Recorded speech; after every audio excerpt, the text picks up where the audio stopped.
જે લોકો ભોજન કર્યા પછી એ જ થાળીમાં હાથ ધોવે છે તે લોકો આ વિડિયો જરૂર જોવે। 99% લોકો આ ભૂલ કરે છે। ભોજન લીધા પછી એ જ થાળીમાં હાથ કેમ ન ધોવા જોઈએ તેની પાછળનું સત્ય અને રહસ્ય શું છે? ઘણા ઘરોમાં જોવા મળે છે કે લોકો જમ્યા પછી થાળીમાં હાથ ધોઈ લે છે। ધાર્મિક માન્યતાઓ અનુસાર આમ કરવું અશુભ માનવામાં આવે છે। આથી ઘરમાં ગરીબી આવે છે। આજકાલ ગામડાઓમાં અને બીજી ઘણી જગ્યાઓ પર જોવા મળે છે કે લોકો જમ્યા પછી એ જ થાળીમાં હાથ ધોઈ નાખે છે।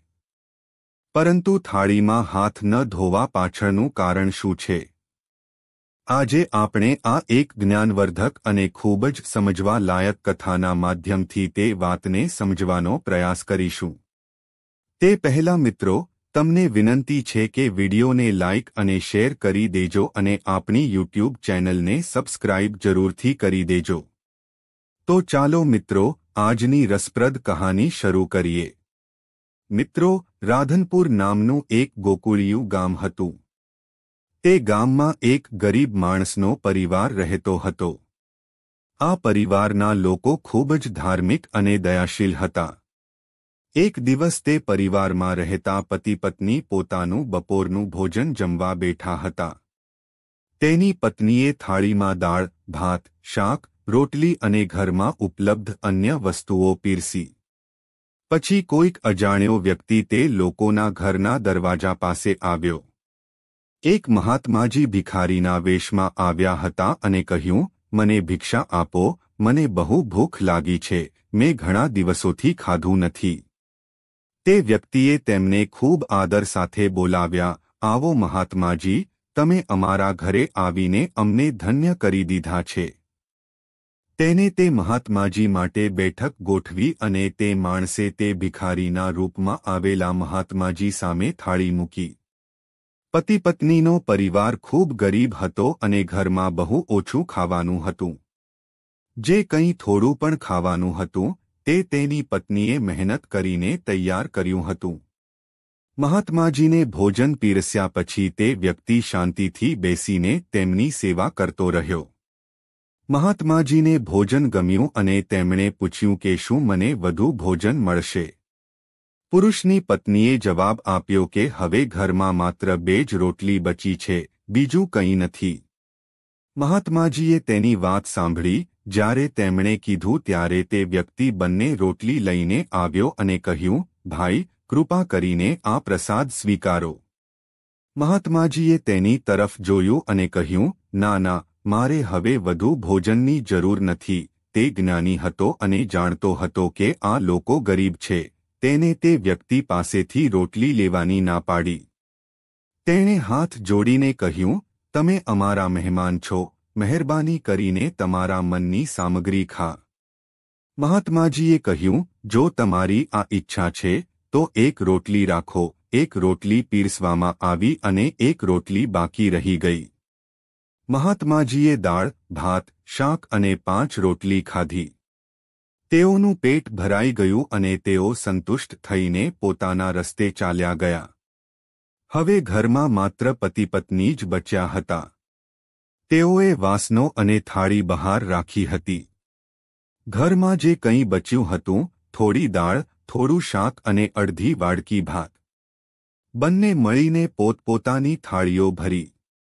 તેઓએ બાકીની રોટલીને અડધા ભાગમાં વહેંચી દીધી। તેઓએ આખો દિવસ કંઈ ખાધું ન હતું। આ તેમનો એકમાત્ર ખોરાક હતો। બંનેએ તે પ્રસાદ સ્વીકાર્યો। તમે કલ્પના કરી શકો છો કે અડધી રોટલી અને થોડો ખોરાક કોઈકનું પેટ કેવી રીતે ભરી શકે છે, પરંતુ તેમણે બીજું કંઈ ખાધું નહોતું। તેમણે સંતોષથી ખાધું। જમ્યા પછી તેમણે હાથ ધોયા। જૂના જમાનામાં લોકો હંમેશા હાથ ધોવા માટે બહાર કે આંગણામાં જતા હતા। તેઓ થાળીમાં હાથ ધોવાને અશુદ્ધ માનતા હતા। એવું માનવામાં આવતું હતું કે આજે પણ ઘણા લોકો આ પરંપરાને અનુસરે છે। માઉન્ટ આબુમાં ભોલેનાથના ભંડારા જેવા વિશાળ ભંડારોમાં, જ્યાં દરરોજ 30 થી 40 હજાર લોકો ભોજન કરે છે, ત્યાં પણ કોઈ થાળીમાં હાથ નથી ધોતું. આ નિયમ છે. પરંતુ આજકાલ ઘણા લોકો એના આળસના કારણે લોકો થાળીમાં જ હાથ ધોવા લાગ્યા છે. આજકાલ લોકો એટલા આળસુ બની ગયા છે કે તેમને હાથ ધોવા માટે વોશબેનમાં પણ જવાની જરૂર નથી લાગતી. તેઓ થાળીમાં જ હાથ ધોઈ લે છે. પરંતુ આ યોગ્ય નથી. પ્લેટમાં ક્યારે હાથ ન ધોવો તેને ભગવાનનો પ્રસાદ માનવામાં આવે છે.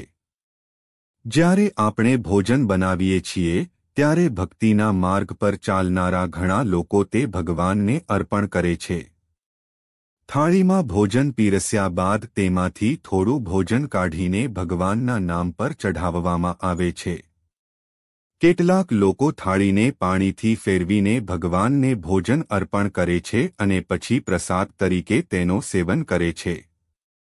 ભગવાને જે ભોજન ચઢાવવામાં આવે છે તે માત્ર અન્ન જ નથી પરંતુ પ્રસાદ બની જાય છે. એવા પ્રસાદના દરેક દાણાનું આદરપૂર્વક સેવન કરવું જોઈએ. તેને ફેંકી ન દેવું જોઈએ. જમ્યા પછી પ્લેટને બરાબર સાફ કરવી જોઈએ પરંતુ તેમાં હાથ ધોવાનું ટાળવું જોઈએ. હવે વાર્તા પર પાછા આવતા પુરુષ અને તેની અડધી રોટલી અને થોડો બચેલો ખોરાક ખાધો. જમ્યા પછી તેઓ હાથ ધોવા તેમના આંગણામાં ગયા. એક ઝાડ પાસે એક નોળિયો બેઠો હતો. તમે નોલિયા વિશે જાણો છો. તે સાચું છે કે સાપ અને નોલિયા વચ્ચેની લડાઈમાં નોળિયો હંમેશા જીતે છે.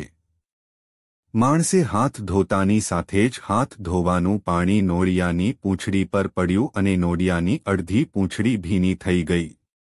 અચાનક નોલિયે જોયું કે તેની પૂંછડીનો ભાગ સોનામાં ફેરવાઈ રહ્યો છે. તે ચમકવા લાગ્યો. જાણે આશ્ચર્યચકિત થઈને તેણે પેલા વ્યક્તિને કહ્યું, ભાઈ, તે જે પાણી મારા પર રેડ્યું તેનાથી મારી પૂંછડીનો રંગ સોના જેવો થઈ ગયો છે. જુઓ કેવું અદ્ભુત છે. હવે તમે એક કામ કરો, મારા આખા શરીર પર પાણી રેડો. નોલિયે કહ્યું, ભાઈ, જો તમે પાણી રેડવાથી મારી પૂંડી સોના જેવી થઈ ગઈ છે તો મારા આખા શરીર પર પાણી રેડો. હું સંપૂર્ણ સુંદર અને સોના જેવી ચમકતી જ થઈ જાઉંશ. આના પર વ્યક્તિએ જવાબ આપ્યો, ના, મેં હમણાં જ હાથ ધોયા છે. ઠીક છે, પરંતુ તમે આ કરી શકો તો મને કહો કે તમારા પાણીથી મારી પૂંછડી કેવી રીતે સોનેરી થઈ ગઈ. હવે હું ઈચ્છું છું કે મારું આખું શરીર સોનેરી થઈ જાય જેમ તે ચમકે છે. તમે કાલે ફરીથી મારા પર તમારા હાથ ધોઈ લેજો.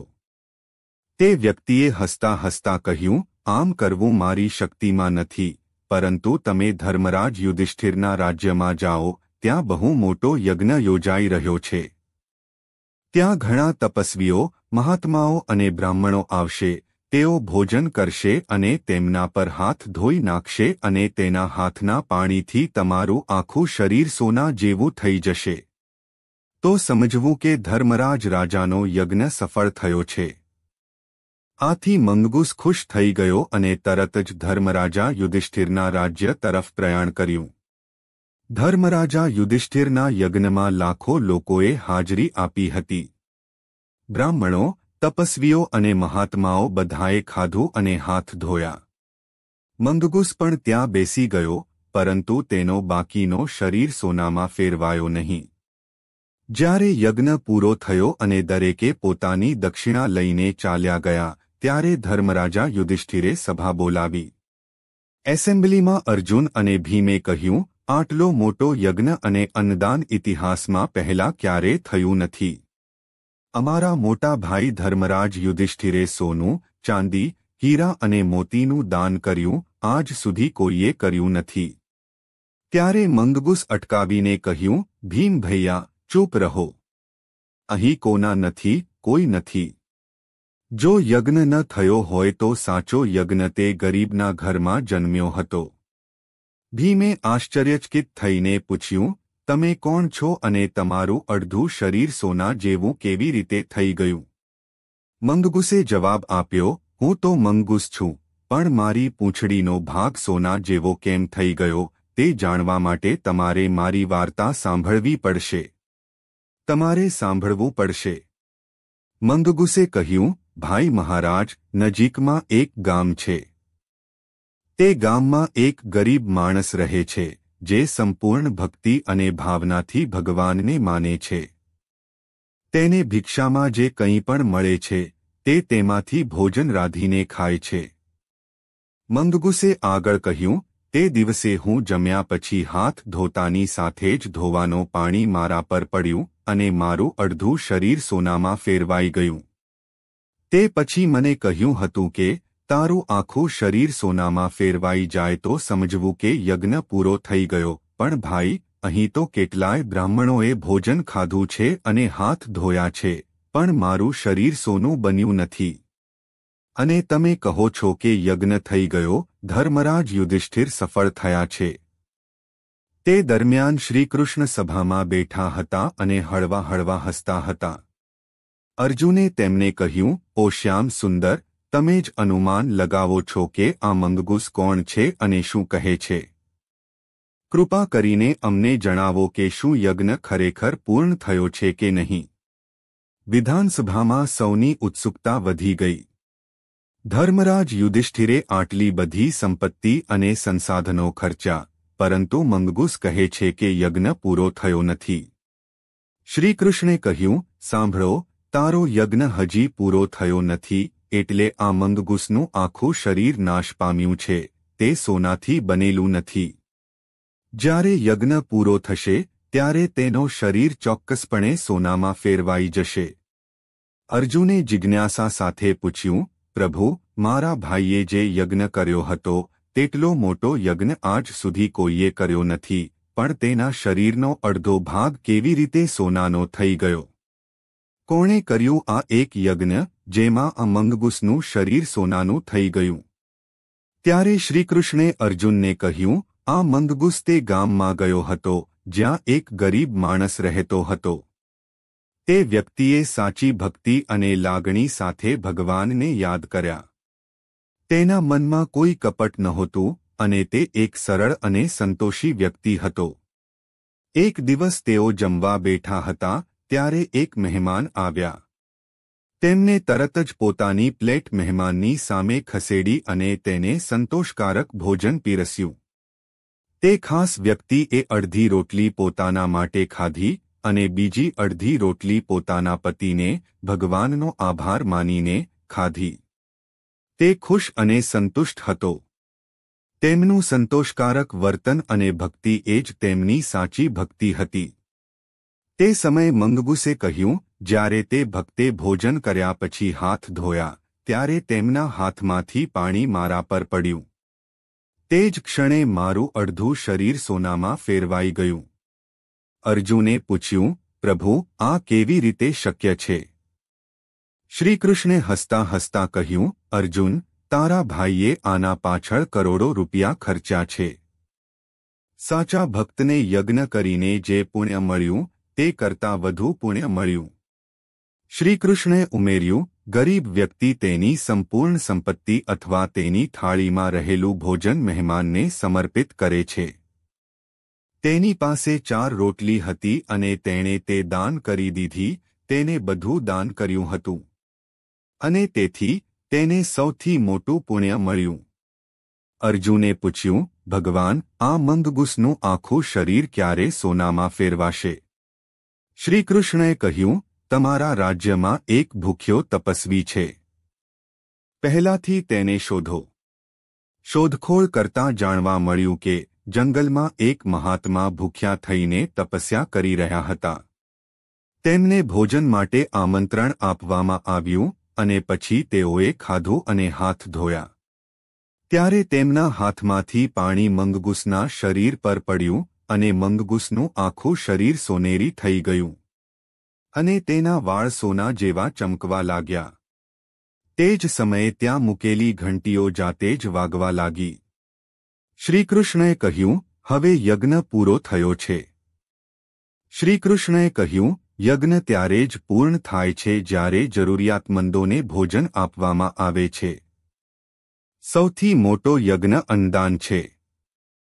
ભૂખ્યાને ભોજન કરાવવું એ અન્ય યજ્ઞ કરતાં મહાન છે. એટલા માટે તમે જે પણ દાન કરો તે સાચા હૃદયથી કરો. ભૂખ્યાને ભોજન કરાવવું એ સૌથી મોટું પુણ્ય છે. મિત્રો, આજનો વિડિયો પસંદ આવી હોય તો તેને એક લાઇક અને શેર કરો તથા આપણી ચેનલને સબસ્ક્રાઇબ કરવાનું ભૂલતા નહીં. મિત્રો, મળીશું હવે એક નવા વિડિયોમાં. જય શ્રી કૃષ્ણ. હર હર મહાદેવ.